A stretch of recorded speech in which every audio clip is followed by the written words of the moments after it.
as expected, and as we spoke, I think most of you were on the pre-match press conference. Sometimes, as I said, sometimes these matches are not the ones that, in terms of the tactical side of the game, is not are not the most beautiful ones, let's say. But by the other side, sometimes these matches they are very very interesting in the tactical side of the question, the strategical side of the game, and I think that that's what we saw today. Wonderful atmosphere, wonderful ambience, respect between the parts, but not a very beautiful match the way it was played. Um, but very interesting in terms of the tactical approach that happened during the game. Obviously, I speak by myself. I had a hard work today, not only to prepare the match because we, as you know, we had 68 hours between finishing the last match or the start of the previous one and the beginning of this one. So a big challenge to prepare the match, but also a big challenge to put in practice what we wanted. And under a context that is not normal because the fatigue was clear on our players today, absolutely clear.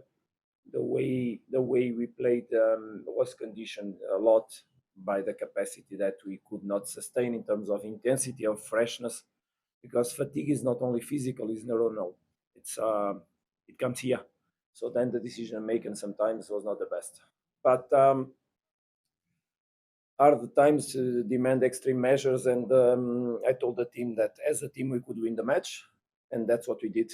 We copied with the different moments of the match, I think, in the right way. We defended when we had to defend. We showed our defensive organization when we had to show it. We gave our best in terms of duels when we could, with the energy that we had, and I knew also that what I passed to the boys, that we would have our moments, and in those moments, our capacity, individual capacity, and collective capacity to interpret the moments could give us something, and that's what happened. So we scored from a very good tactical movement, very very good tactical movement that we can speak about it later. But also then, as I said before, we had to cope with the moments and change the structure to be more balanced in defense because we were not being able to press high. We changed the structure, and during the second half, we changed again, two times even, so that we could cope with the moments of the game. So, fantastic job from the boys that always gave an answer. They understood that we were trying to help them. They put the spirit in the pitch, and due to that, we had a good victory in a very difficult match.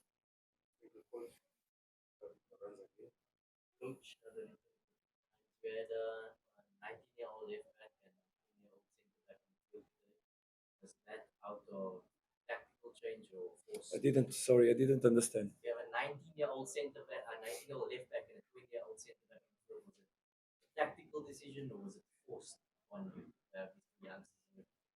No, it was a decision that we did considering the context that we face. What I mean, as I told before, Mali is playing regularly. Um, Tiwani was a player that when we arrived was not playing, so he had to come back on his qualities. He's doing well now, and we understood that the freshness that we needed for the team to cope with the style of play that eventually we could face, it was important to have freshness in the back. So we decided to put three players fresh on the defense, so that we could cope with mostly of these long balls, because you saw how the game was played, a lot of long balls just dispatched behind our lines on the wingers, that obliges us to make a volume of high intensity runnings that is really incredible. The numbers that our the central backs have in some games in terms of high intensity runnings is so big that is sometimes it can even go over the runnings that the players in the front they do in high intensity. So, and this is not exact the normal in a football game. So we know that this induces fatigue in the players, that we need to give them proper rest, and that we needed freshness to deal with the strikers and the wingers that shifts would line up. So that was strategical, obviously, to do also. Coach, when one looks at your games, there's a lot of tactical changes that you make during the game. Are you a proactive or reactive coach? Because is it are you seeing something that might happen, or you see opportunities, or you seeing that this is something that can happen against you?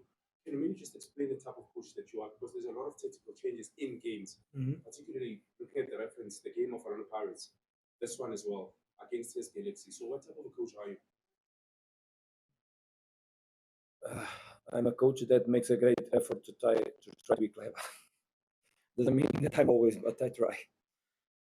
It's clear that there's always proactivity in the way you approach a match. So there's a way you want to play the match that has to do basically with the way you want your team to play. But then there are small adjustments that you need to pass to the players that might happen due to the game, the style of game you're going to face, how the characteristics of the other team. I'll give you an example. We expected a certain kind of pressure over our build up. So we position our fullbacks in a slight different way according to that what we expected. So that is proactivity in terms of how we're going to face the match. Then exactly that didn't happen. So there was a moment it was happening, but then it stopped to happen. And I had to give an answer. Why to have the fullbacks in one positioning? That is not necessary when it's not that the game is asking for. So in that moment, I'm reactive in terms of trying to give an answer that puts us more comfortable in the pitch. Today, I had also to give answers to the level of fatigue that the team had. It was clear. There's one player that approached the bench at the 25th minute and he told me, Coach, today we are not feeling fresh to press the way we like to and the way you also want us to do. So I understood that putting numbers in the front, but then not having them not with the capacity to come back or going there, but then not being strong enough to the duels or to at least reduce the possibility of playing forward from the opponent, that would be not clever. So I try to be clever, and that's why I changed a little bit the structure. And we stayed more compact, and from there we could have more the ball, because sometimes you defend with a player, sometimes you have to defend with the system. That's how I think. And sometimes with the players in any system you can do it well, but then there are some systems that help you in certain moments. That's what we try to do. um, I always think that I have to help the players as much as possible, but not always I do it well, because I also am a man. I also make mistakes, but most of the times the players they work hard in order not, also not to expose my mistakes, and this is fantastic when you have a team like that. Because at halftime I told them, guys, today as a team, we're gonna go until the end, but as a team, let's understand the moments and let's be together. Let's be everybody that will enter give the maximum, because that's how we're gonna do the match. And that spirit is also wonderful to see. Obviously, the commitment, because we need a strong commitment in order to overcome the difficulties that we had until the moment that we continue to have. Because, as you know, on Wednesday we play again, and then on Saturday we play again. So, and then next week we play again on Wednesday, and then we play again on Saturday or Sunday. And our players after that, 13 or 14 of them, will go for national teams and continue to play matches. So this is an effort that sometimes you have matches like this. It's not possible to have an orchestra to play violin during all time. Sometimes you have to hold the violins and play some drums. This is also, and we need to adjust. And having an orchestra that can feel the different moments the game has is the best way to make a good music. Because in the end, we need to win, and that's what I have also to look for the results. Let's hope we continue to help the players. That's my job. When I pray together with my players before the match, I always thank God and tell Him, please help me to be wise. Help me to help them. Make me make good decisions. I always tell them that. Okay, which any question from the front? Okay, that's again, Coach Miguel. In the first half, your team looked like a team that played too many games in a short period of time, and Didn't look. It was. yeah, and she stifled the midfield in the first half, and your players didn't force their way in. They didn't force mentors.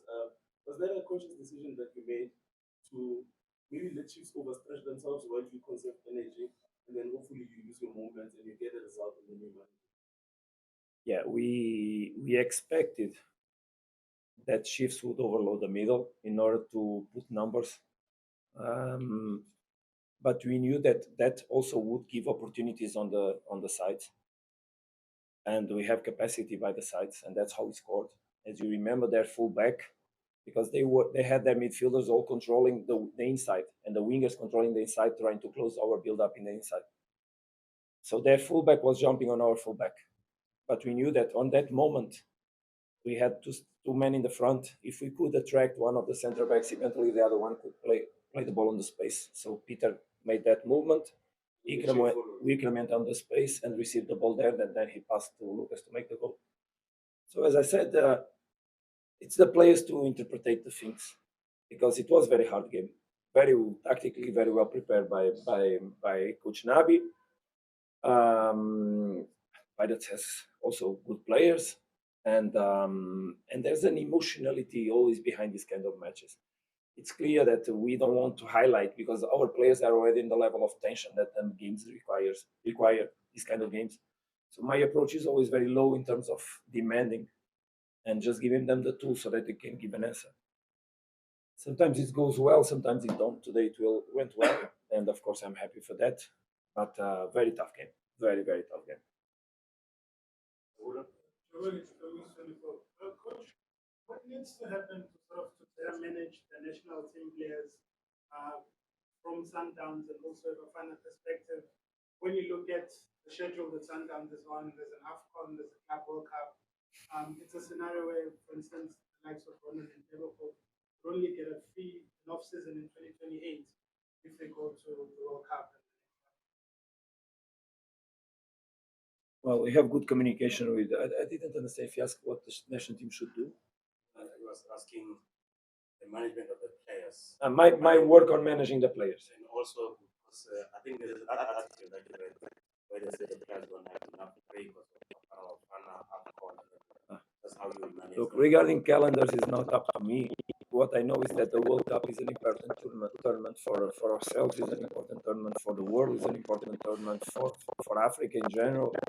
So I totally support the fact that there's this kind of competitions. Obviously, that it makes the schedule tougher, and that's a reflection that is not up to me. So the question in here on my job is always to manage contexts, and I have to give answers to those, because I don't control whatever happens in terms of features, and I just try to manage as much as possible the situations. But I have a big commitment in terms of managing the players in the best way. Obviously, that we know that as much as we believe in all of them, they are not all equal. They are not all equal. And obviously that we have players that go for national teams, and they have also to perform in the national teams, because they also want to be there. They also want to be there. So we need to have a good communication. We need to give them as much rest as possible. I said last time, and I keep repeating it, training less now is training more. Training less is training more. Today was not a good match to bring us something for the future, because when you play the matches in the way you want to play regularly, that's also a good training session. But today the match was not played as we want to play. It was very strategical, and it was and it means that from this match it will be difficult, for example, for me to look at it and say, okay, this moment, this, okay, let's show the players because this is the way we want to do the things. No. But also there are things that you can show the players in order to understand. In certain contexts, we have to do this, because the adaptation to context in football is very important. But hard work managing players, but most effort, not only from me, but all the structure of the club, because there's a big group of people that is working hard in terms of managing the players, trying to work on them in order to avoid injuries, trying to work on them to recover from match to match. And we are trying to deal with strategies in order to, as much as possible, have the players physically available, but mentally on disposal. Because the fatigue here for the overload of matches is also very dramatic if you don't give them the opportunity to, even the presence of family. Imagine one of my assistants, he had a family during this week here, and he almost didn't see his family. They will go back to Portugal tomorrow, and his son was almost crying, Papa, I'm here for 1 week and I didn't see you, because we worked 2 days in Polokwane and then we came home, but then the other day in the morning, so we were here one day in 1 week. So for the players, it's also important that we can provide them some mental freshness. Is very important. Coach, you are talking about fatigue and does it make things better that we are 18 points here and the team behind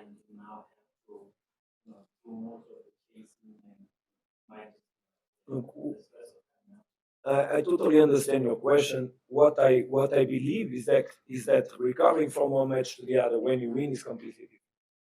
This is clear because there's always an emotional release that comes from the fact that you won, that you got what you wanted to do. So that helps.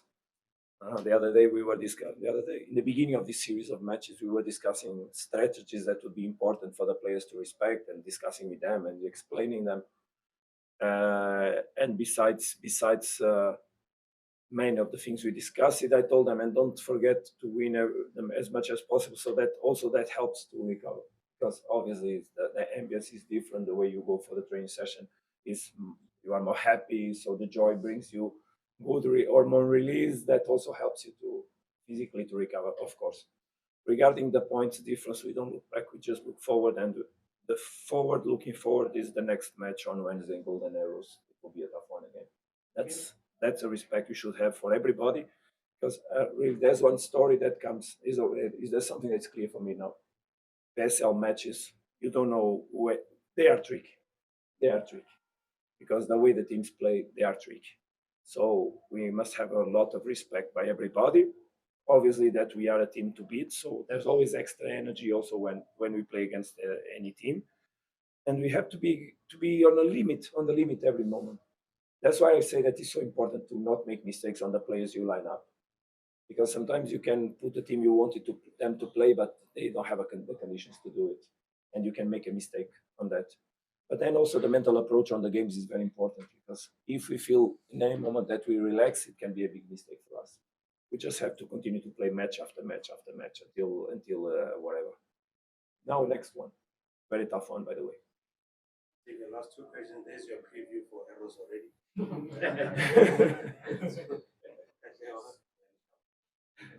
Coach, from the season, congratulations on the win. Coach, can you talk to us about Ribeiro? I mean, you've coached in Europe, you know what it takes for players to make it, improve his defensive side of the game. Is he good enough to make it there and possibly even his own national?